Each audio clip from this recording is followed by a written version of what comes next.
In this segment, we're going to take a look at American Porter. As the name suggests, of course, it comes from the United States, but it was originally inspired by British porters.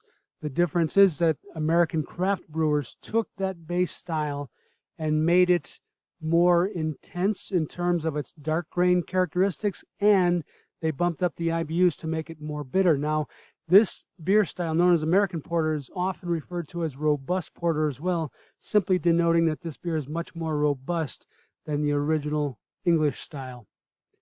And many people may not be aware that porters are ales. They are top fermented. Here you see the IBUs run from 25 all the way up to 50, so fairly respectable in that, in terms of its IBUs. Alcohol by volume, 4.8 to 6.5. Color range is pretty generous, from going from 22 SRM up to 40 SRM.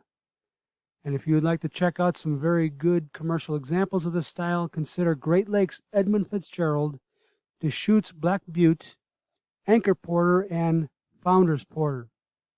If you'd like to learn more about beer, check out these books and these websites for more information.